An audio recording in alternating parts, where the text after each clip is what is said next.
হরে কৃষ্ণ সৎকার সমিতির গাড়িটা যখন দি হেভেনের সামনে এসে দাঁড়ালো, রাত তখন 8:30। কলকাতা শহরের সন্ধে রাত বলা যায়, তবে আজকের কথা অনেকটাই আলাদা। সকাল থেকেই টিপটিপে বৃষ্টি, সেই সাথে মাঝে মধ্যেই ঝোড়ো হাওয়া, এক কথায় দুর্যোগ। দিনটা তবুও কিছুটা ভালো ছিল। সন্ধে থেকে বৃষ্টির তেজ আরও বেড়েছে। সরু গলিটা প্রায় শুনশান। জনমানুষ তো দূরের কথা, একটা বাইক বা গাড়িও নেই। ভরসা বলতে কর্পোরেশনের গোটা কয়েক টিমে বাতি। এই বাদলার রাতে তাতে অন্ধকার দূর হয় সামান্যই। সেই আধো অন্ধকারে প্রায় ভূতের মতো দাঁড়িয়ে পুরনো দিনের ছোট্ট দোতলা বাড়িটা, দি হেভেন। গাড়ি থামিয়ে গোবিন্দ সাবধানে সেই বাড়ির দিকে তাকালো। নাম দি হেভেন হলেও আসলে লাশঘর। মরা বা লাশ নিয়ে অবশ্য গোবিন্দর কোনো অ্যালার্জি নেই। সৎকার সমিতির গাড়ির ড্রাইভার, লাশ নিয়ে কারবার। গত 10 বছর এই চাকরিতে রয়েছে। কয়েক হাজার লাশ শ্মশান, গোরস্থান নয়তো লাশ ঘরে পৌঁছে দিয়েছে। রাত দুপুরে হামেশাই বেরোতে হয়, কিন্তু কোনোটাই দি হেভেনের মতো নয়।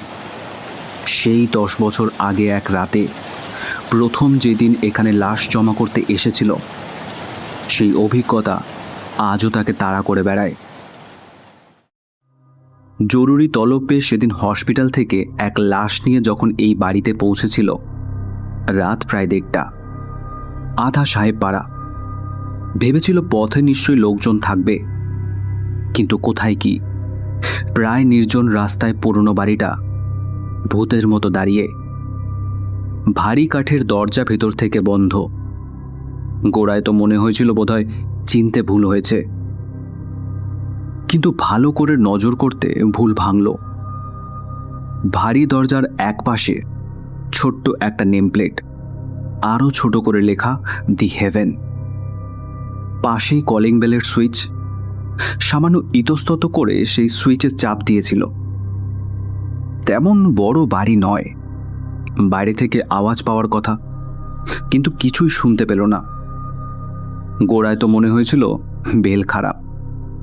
তবুও দরজার কড়া নাড়ার আগে ফের একবার সুইচ টিপতে যাবে, এমন সময় বিনা নোটিশে মস্ত দরজাটা ক্যাচ শব্দে খুলে গেল। দরজার ওপাশে আধো অন্ধকারে দাঁড়িয়ে রোগা পাতলা একটা মানুষ। মাথায় কদম ছাট চুল, হলদে ফ্যাকাশে শরীরে, পোশাক বলতে ছোট্ট এক শর্টস। আধো অন্ধকারেও লোকের হাড় সর্বস্ব বুকের পাজরা গুনে নেওয়া যায়। গোবিন্দ রোগা পাতলা মানুষ কম দেখেনি, কিন্তু এমন আগে দেখেছে বলে মনে করতে পারল না। আধো অন্ধকারে লোকটা যেভাবে স্থির হয়ে ওর দিকে তাকিয়েছিল, বেজায় ঘাবড়ে গিয়ে গোবিন্দ পিছিয়ে গেল কয়েক পা। দেখে লোকটা অন্ধকারে দুপাটি দাঁত বের করে বলল, তুমি কে? আমি জোসেফ স্মিথ। সেই কথায় যেন ধরে প্রাণ ফিরে পেয়েছিল গোবিন্দ। হ্যাঁ, দি হেভেন নামে এই লাশঘরের মালিক জোসেফ স্মিথই বটে। তবুও কথা বলতে গিয়ে বার কয়েক ঢোক গিলতে হলো। দু এক কথায় বিষয়টি ব্যক্ত করার পর লোকটা সামান্য গলা ঝেড়ে নিয়ে বলল, ফোনে তোমার কথা খানিক আগে জানিয়েছে, তা কাগজপত্র এনেছ? গাড়িতে কাগজপত্র ছিল। ফিরে গিয়ে গোবিন্দ সেগুলো এনে দিল। অন্ধকারেই লোকটা মিনিট কয়েক কাগজের উপর চোখ বুলিয়ে বলল, ঠিক আছে, তুমি ভেতরে গিয়ে বসো, আমি লাশ নিয়ে আসছি। দরজার ওধারে প্রায় খুটখুটে অন্ধকার। এই মাঝরাতে ওই অন্ধকারে লাশ ঘরের ভেতরে একা যাবার কথা শুনে প্রায় আতকে উঠে গোবিন্দ যথাস্থানে দাঁড়িয়ে রইল। ওদিকে জোসেফ ততক্ষণে লম্বা পায়ে লাশ গাড়ির পেছনের দরজা খুলে এক টানে স্ট্রেচারের অর্ধেক বের করে ফেলেছে। এই অবস্থায় ট্রলিতে করেই লাশ নিয়ে যাওয়া হয়, কিন্তু তেমন কিছুই নেই দেখে গোবিন্দ যখন ভাবছে স্ট্রেচার ধরার জন্য হয়তো তাকে ডাকা হবে, সেই সময় লোকটা হঠাৎ ধা করে লাশটা পাজাগোলা করে তুলে ফেলল। তারপর সামান্য কুজো হয়ে লম্বা পা ফেলে দরজা দিয়ে ঢুকে পড়ল। অগত্যা পেছনে ছুটতেই হলো গোবিন্দকে। কাগজে সই করে বডি রিসিভ না করা পর্যন্ত ছুটি নেই তার। দরজা পার হয়ে অন্ধকারে কয়েক ধাপ সিঁড়ি, উঁচু এক চাতালে উঠে বাঁদিকে ঘুরলেই আরেকটা দরজা। সেটা পার হলেই বড় এক হলঘর। ভেতরে টিম টিম করে একটা মাঝারি পাওয়ারের হলদে বাতি জ্বলছে। সে সামান্য আলোয় অত বড় ঘরটার প্রায় গা ছমছমে পরিবেশ। কাঠের মেঝে হলেও ভিজে শ্যাওলা ধরা স্যাঁতস্যাঁতে দেওয়াল, ঝাঁঝালো ওষুধের গন্ধ। দেওয়ালে গোটা কয়েক মস্ত টিকটিকি শিকারের অপেক্ষায় স্থির হয়ে রয়েছে। ফ্যাকাশে হলদে রঙের সেই টিকটিকিগুলোর দিকে তাকিয়ে গোবিন্দর সারা শরীর হঠাৎ কেমন যেন শিরশির করে উঠল। ও তাড়াতাড়ি ঘাড় নামিয়ে জোসেফের দিকে তাকালো। খালি গায়ে লিকলিকে চেহারার লোকটা ততক্ষণে কাজে লেগে পড়েছে। ঘরের মাঝে বড় এক টেবিলে বডিটা রেখে টর্চের আলোয় চোখের পাতা উল্টে তীক্ষ্ণ দৃষ্টিতে পরীক্ষা করছে। এরপর অদ্ভুত কায়দায় চ্যাপটা এক চিমটে দিয়ে দুই ঠোঁট উল্টে দেখে নিয়ে বলল, একটু বসো বাবু, ড্রয়ারে ঢুকেই ছেড়ে দিচ্ছি তোমাকে। নতুন লাশের ব্যাপারে বুড়ো যে বেজায় খুঁতখুঁতে, গোবিন্দ তা আগেই শুনেছিল, কিন্তু কিছুটা হলেও হাফ ছেড়েছিল এরপর। কিন্তু সে একটু সময় যে কতক্ষণ একেবারেই আঁচ করতে পারেনি, হাড়ে হাড়ে মালুম পেল তারপর। ঘরের একপাশের দেয়াল জুড়ে প্রমাণ সাইজের সারি সারি ড্রয়ার, প্রতিটির সামনে একটা করে কার্ড ঝুলছে। সেই কার্ডে ভেতরে ঢোকানো লাশের বিবরণ।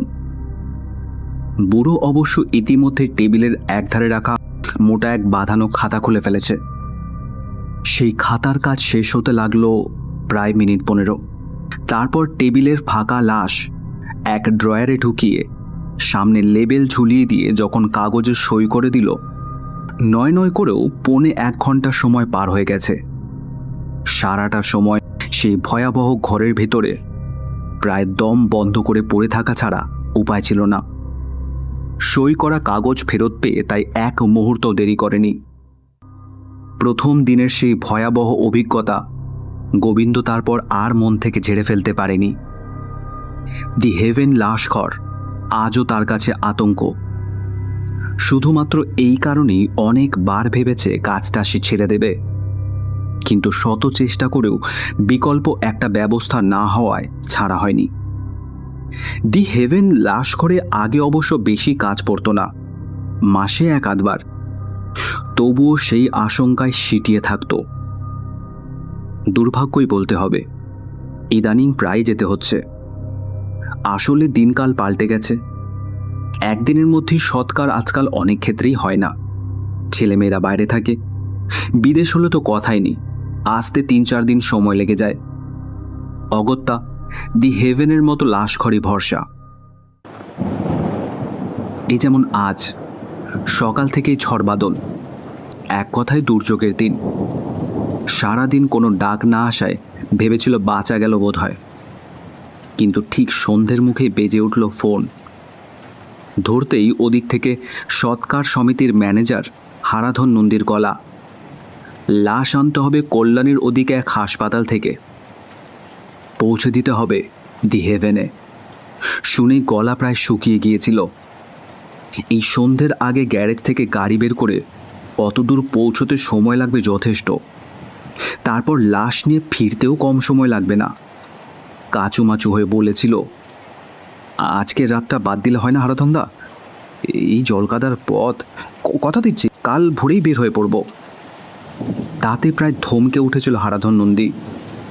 ভেবেছিস কি এমনিতেই 3-4 পুরনো বডি, ছেলে আমেরিকায় থাকে, কথা ছিল আগামীকাল এসে পৌঁছবে, বডি তাই হাসপাতালেই রাখা ছিল। ছেলে হঠাৎ খবর পাঠিয়েছে কি গোলমালে তার আসতে আরও 3-4 সময় লাগবে। এদিকে আরেক বিপত্তি, যে হাসপাতালে বডি ছিল তাদের মেশিনে গোলমাল, গতকাল থেকে ঠিকমতো কাজ করছে না। জানিয়ে দিয়েছে বডি তার আর একদিনও রাখতে পারবে না। শোন, আর দেরি না করে রওনা হয়ে পড়। অগত্যা ঢোক গিলে গোবিন্দ বলেছিল, বাড়ির লোকজন কেউ থাকবে তো দাদা? হারাধন নন্দী বলেছিল, বাড়ির লোকজন? ওল্ড এজের হোমের পার্টি, বাড়ির লোক পাবি কোথায়? অসুস্থ হয়ে পড়তে তারা হাসপাতালে ভর্তি করে খালাস। এখন দায় আমাদেরই। কথা না বাড়িয়ে ম্যানেজার হারাধন নন্দী লাইন কেটে দিয়েছিল। এরপর গোবিন্দ আর দেরি করেনি। লাশের বাড়ির লোক নেই মানে পুরো দায়িত্ব তার উপর। অগত্যা দেরি না করে বের হয়ে পড়েছিল সেই দণ্ডেই। এই ঝড় জলের দিনেও বডি নিয়ে রাত 8:30টার মধ্যে পৌঁছে দিয়েছিল দি হেভেনের দরজায়।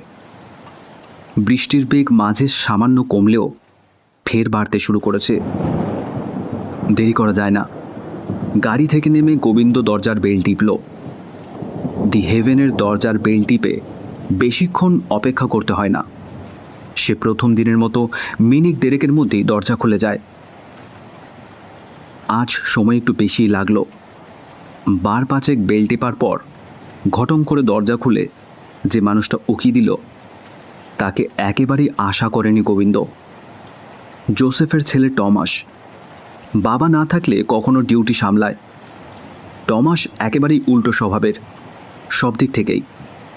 বেটেখাটো গাট্টাকোট্টা চেহারা, নেশায় চুর হয়ে থাকে। ব্যবহার মোটেই ভালো নয়। ওর অর্ধেক ইংরেজি বুঝতে পারে না গোবিন্দ, তাই পারতপক্ষে বেশি কথা বলে না। তবুও ওকে দেখে আজ কিছুটা যেন স্বস্তি পেল। ব্যবহার যাই হোক না কেন, লাশ নিয়ে এলে টমাস একেবারেই বসিয়ে রাখে না। ড্রয়ারে চালান দিয়ে চটপট কাগজে সই করে দেয়।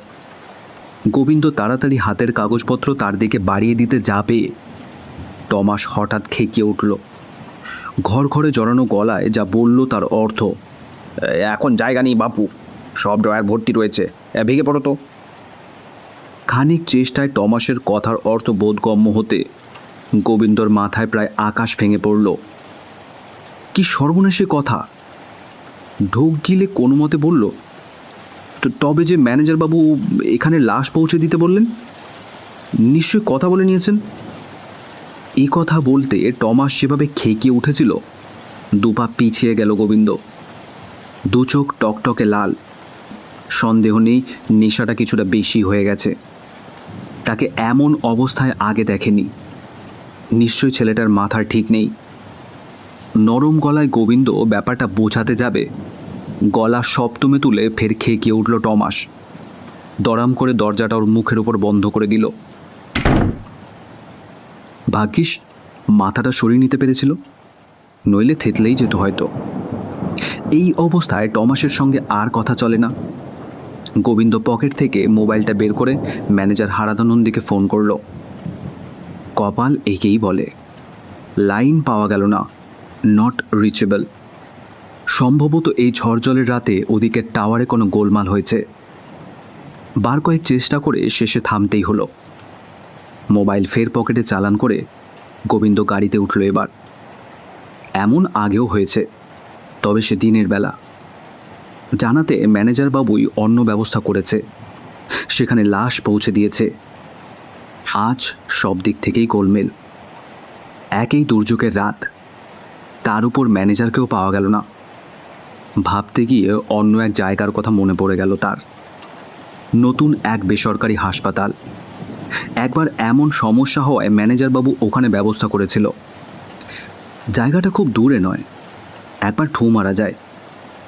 হয়তো এর মধ্যে টেলিফোনে ম্যানেজারবাবুকেও পাওয়া যেতে পারে। বৃষ্টির তেজ ক্রমশ বাড়ছে, তাই অযথা দেরি না করে গাড়িটা স্টার্ট দিল গোবিন্দ।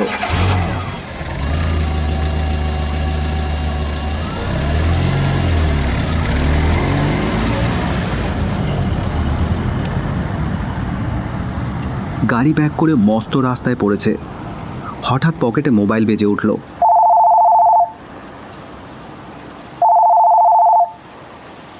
নিশ্চয় ম্যানেজার বাবু।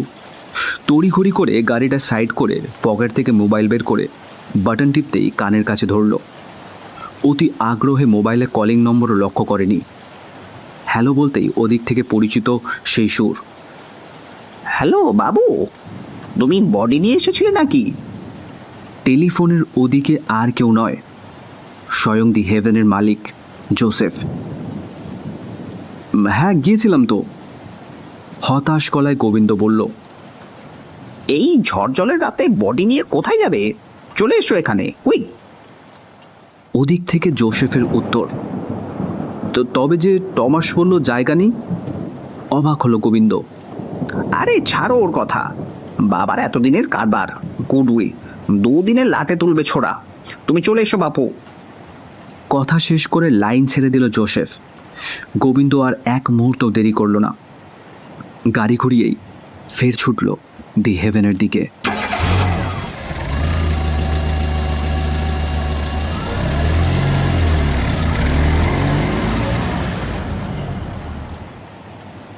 দরজা খুলে জোসেফ ওর অপেক্ষায় বাইরেই দাঁড়িয়েছিল। গোবিন্দ গাড়ি থামাতেই সে আগের মতো দুসারি দাঁত বের করে নিঃশব্দে হাসল। তারপর সেই পরিচিত স্বরে বলল, তুমি বসো বাবু, আমি বডি নিয়ে আসছি। রাতে এখানে এলে ইদানিং আর ভেতরে যায় না গোবিন্দ। বডির সঙ্গে কাগজপত্রগুলো বুড়োর হাতে ধরিয়ে দিয়ে গাড়িতেই বসে থাকে সে। কাজ শেষ হলে শৈশাবুত করে জোসেফই পৌঁছে দিয়ে যায়। কিন্তু আজ ঝড় জলের রাতে এই নির্জন পথে একা গাড়িতে থাকতে ভরসা হলো না। ইতিমধ্যে গাড়ির পেছনের দরজা খুলে বডি তুলে ফেলেছে জোসেফ। ও কাগজপত্র হাতে নিয়ে তার পেছনে পায়ে পায়ে ঢুকে পড়ল ঘরে। বুড়ো ভেতরে ঢুকে মস্ত টেবিলের উপর বডি নামিয়ে রাখতেই গোবিন্দ নরম গলায় বলল, একটু তাড়াতাড়ি ছেড়ে দিলে ভালো হতো স্যার, বাইরে ঝড় জলের যা অবস্থা। কিন্তু ওর কথা শেষ হবার আগেই বুড়ো প্রায় আঁতকে উঠল। এটা যে প্রায় রটেন বডি নিয়ে এসেছো বাবু। কড়া ওষুধ দেওয়া বডির অবস্থা যে ভালো নয় জানাই ছিল। গোবিন্দ কথা না বলে হাতের কাগজগুলো এগিয়ে দিল। সামান্য উল্টে দেখে জোসেফ হতাশ গলায় বলল, 4 দিন আগের বডি, রাখতে হবে আরও 7 দিন। এখনই ব্যবস্থা না নিলে 7 দিন পরে লাশ নয় বাবু, পাওয়া যাবে স্কেলিটনটা। বুড়ো ফের কি বলে ওঠে। গোবিন্দ তাড়াতাড়ি বলল, এই ব্যাপারে দি হেভেনের সুনাম আছে বলেই তো ছুটে আসে স্যার, যা করতে হয় করুন। জোসেফ অবশ্য গোবিন্দর উত্তরের জন্য অপেক্ষা করেনি। ততক্ষণে ওষুধপত্রের একটা বড় বাক্স টেবিলে নামিয়ে খুলে ফেলেছে। বড় একটা সিরিঞ্জ বের করে বোতল থেকে অনেকটা ফরমালিন নিয়ে একটু পরেই জোসেফ বডির বিভিন্ন স্থানে পুশ করতে শুরু করলো। খালি করে ফেললো পুরো বোতলটাই। তারপর কি একটা ওষুধ বডির ওপর স্প্রে করে শুরু করলো মাসাজ। ওষুধের গন্ধ তো ছিলই। এবার লাশের উপর জোসেফের সরু দুটো হাত দ্রুত চলতে শুরু করতেই গা গুলিয়ে উঠল গোবিন্দর। বেশ বুঝতে পারছিল বুড়ো যা খুঁতখুঁতে মানুষ, লাশের ব্যবস্থা না করে কাগজপত্রে হাত দেবেন না। বুড়োর কাজ শেষ করতে কতক্ষণ সময় লাগবে জানা নেই। ও কি করবে সেটাই ভাবছে। মুশকিল আসান করে দিল জোসেফ নিজেই। টেবিলে লাশের উপর হাত চালাতে চালাতেই বলল, বাবু, এবার কিছু সিক্রেট কাজ আছে, তুমি বরং বাইরে গাড়িতে গিয়ে বসো। 8 ঘন্টার মতো লাগবে, কাজটা হয়ে গেলেই পেপার সই করে দিচ্ছি। মরা লাশ সংরক্ষণের ব্যাপারে জোসেফের যে কিছু একটা গোপনীয় ক্রিয়াকর্ম আছে জানা ছিল গোবিন্দর। সেই দৌলতে আতপচা লাশ 1 মাস পরেও মনে হবে 1 দিন আগের। বলা যায় বুড়োর এই হাতের কারণেই দি হেভেনের নাম ডাক। বলা বাহুল্য সেসব একেবারেই গোপনীয় ব্যাপার। গোবিন্দ বলল, আচ্ছা তাহলে বাইরে গাড়িতে গিয়ে বসছি আমি। মুহূর্তেই উঠে দাঁড়িয়ে গোবিন্দ বের হয়ে পড়ল ঘর থেকে। বলা যায় হাঁফ ছেড়ে বাঁচল। বুড়ো 8 ঘন্টার মতো লাগবে বলেছিল, কিন্তু একটু একটু করে প্রায় ঘন্টা দেড়েক পার হয়ে গেল। তখনও ওদিক থেকে কোনো সাড়া শব্দ নেই। আরও কিছুক্ষণ অপেক্ষার পরে গোবিন্দ গাড়ি থেকে নেমে দরজার সামনে এসে দাঁড়ালো। বেরোবার সময় দরজাটা সামান্য টেনে দিয়েছিল, সেভাবেই রয়েছে। ঠেলে সরিয়ে ও ভেতরে দরজার সামনে এসে দাঁড়ালো। এই দরজাটাও ও হালকাভাবে টেনে দিয়েছিল, এখন ভেতর থেকে বন্ধ। ও বেল টিপবে কিনা ভাবছে। ভেতরে মানুষের আওয়াজ শুনতে পেল। কেউ উত্তেজিত গলায় কথা বলছে, কিন্তু ভারী দরজার কারণে বুঝতে পারল না। বুড়োর কাজ এখনও শেষ হয়নি ভেবে ও ফের গাড়িতে এসে বসল। ঘড়ির দিকে তাকিয়ে দেখল রাত 10:30। আর কতক্ষণ এভাবে দাঁড়িয়ে থাকতে হবে ভেবে না পেয়ে ম্যানেজার হারাধন নন্দীকে ফের ফোন করবে কিনা ভাবছে। এই সময় মোবাইলটা বেজে উঠল।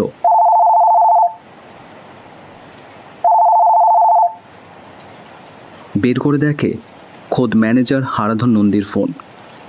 রিসিভ করতেই ওদিক থেকে হারাধন নন্দীর উত্তেজিত গলা। কি সর্বনাশে কাজ করেছো গোবিন্দ? তোমার চাকরি তো গেছেই, টানাটানি পড়বে আমার চাকরি নিয়েও। সন্ধ্যের পর থেকে হেনস্থায় যাবৎ কম হয়নি, তাই ম্যানেজারের ধমক খেয়েও গোবিন্দর কোনো প্রতিক্রিয়া হলো না। ঠান্ডা গলায় সে বলল, কেন, কী হয়েছে হারাধনদা? তুমি কোথায় এখন? বাড়িতে? বাড়িতে? বাড়িতে কেন? দি হেভেনের বুড়ো জোসেফের কাছে বডি জমা করে বাইরে গাড়িতে বসে আছি, এখনও কাগজে সই হয়নি। কয়েক মুহূর্ত ওদিকে কোনো কথা নেই। তারপর হারাধন নন্দীর ভয়ার্ত গলা। জোসেফ বডি জমা নিয়েছে? হ্যাঁ হারাধনদা, বডির অবস্থা মোটেই ভালো নয় বলে ওষুধপত্র লাগাতে লাগাতে আমাকে বাইরে অপেক্ষা করতে বলল। গোবিন্দ, যা বলছে একটু ঠান্ডা মাথায় শোনো। দি হেভেনে বডি রাখার নাকি জায়গা নেই। আমি টমাসকে বলে দিচ্ছি ওর কাছ থেকে বডি নিয়েই কাছের ওরিয়েন্টাল হসপিটালে পৌঁছে দাও। কথা বলেছি, ওখানে ব্যবস্থা হয়ে যাবে। কেন হারাধনদা, জোসেফ তো তেমন কিছু বলল না। অবাক হয়ে গোবিন্দ প্রশ্ন করলেও ওদিক থেকে কোনো উত্তর এলো না। হারাধন নন্দীর লাইন কেটে দিয়েছে। হতচকিত গোবিন্দ ফের তাকে ফোন করবে কিনা ভাবছে। সশব্দে দি হেভেনের দরজা খুলে বেরিয়ে এলো টমাস। সুবাস্টার, তোমাকে গুলি করে মারবো আমি। নেশাখোর টমাস এভাবেই কথা বলতে অভ্যস্ত। গোবিন্দ মোলায়েম গলায় বলল, কেন গো দাদা, কী অপরাধ? তোমাকে আমি বলেছিলাম না এখানে বডি রাখার জায়গা নেই?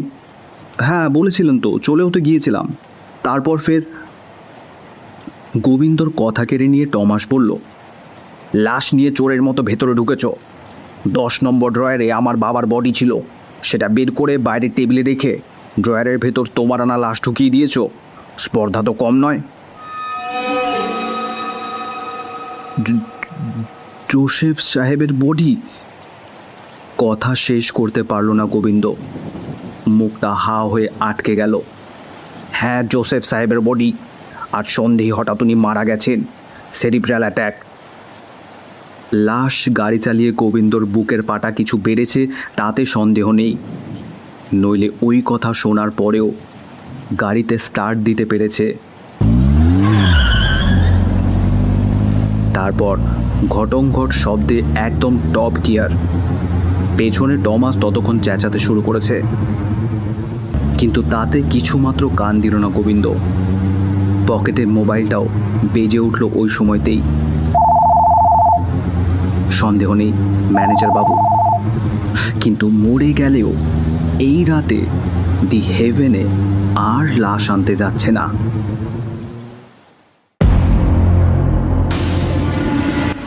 এতক্ষণ আপনারা শুনছিলেন লাশকর। গল্পটি ভালো লাগলে লাইক, কমেন্ট এবং শেয়ার করবেন। কিছু বলার থাকলে কমেন্টস করবেন। যদি আপনি থ্রিলার জাংশনে নতুন হন তবে চ্যানেলটিকে এখনই সাবস্ক্রাইব করে পাশের বেল নোটিফিকেশনটি অন করে দিন। আজ চলি, পরের গল্পে আবার দেখা হবে। সবাই ভালো থাকবেন।